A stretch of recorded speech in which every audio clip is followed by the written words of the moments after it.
Let's get more on our top story. Police are out in force in LA as protests against Donald Trump's immigration policies threaten to flare up again.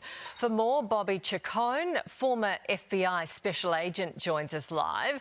Tell us, is this level of response necessary, do you think, from the White House? Well, I think it is. I think we've had, in the last few years, we've had protests that have erupted into violence very quickly, and the law enforcement can't afford to kind of be catching up and play catch up with these kind of things, or else cities will burn and people will die. And that's what happened in the summer of 2020 when the protests turned into riots. They got out of hand, billions of dollars worth of damage to our cities. Dozens of deaths. And so I think you have to get out ahead of it. So it may look like heavy-handedness, but it's really just trying to get out ahead of the violence before it gets out of control.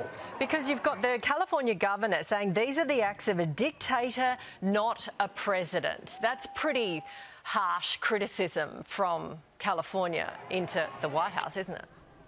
Well, I mean, it is in some respects, but I mean, the criticism is, this political criticism of the White House is not new, and it's certainly not more than I've seen in the past. The governor, the one thing he hasn't alleged is anything been done improper. The president has the right to come in, take over a state's National Guard and deploy them in exceptional circumstances. And the White House clearly feels this is an exceptional circumstance. OK, let's talk about the other possible exceptional circumstance, because there is talk that President Trump will use a special act, I understand he has the capability to use, and call in the Marines. How unusual would that be?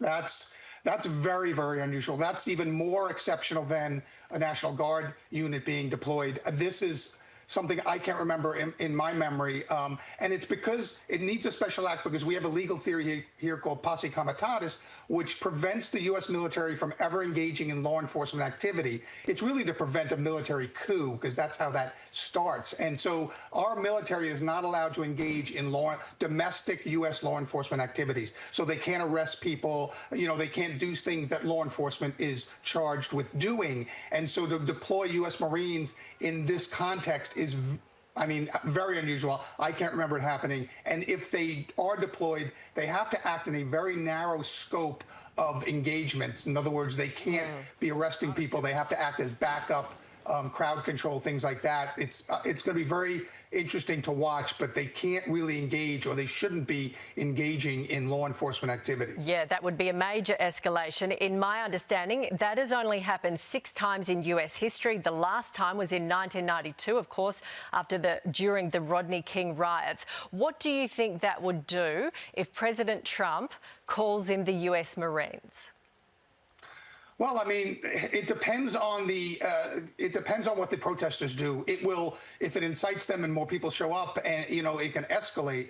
Or if the Marines come in force and help and back up the local law enforcement, and they do their job and they do the crowd control role, and things settle down, then it could be a good thing. It could go either way depending on how emotions ride. I think that it's a lot's going to depend on the governor and the mayor and the emotional climate that they kind of put out there. If they can tamp down people's emotions, but if they rile people up and say it's us against them, it's the state against the White House, then things could flare up again. Yeah, and also how the rest of America feels about that being used. Thank you very much for your insight this morning. Sure. Here's Sherbo. Thank you, Nat.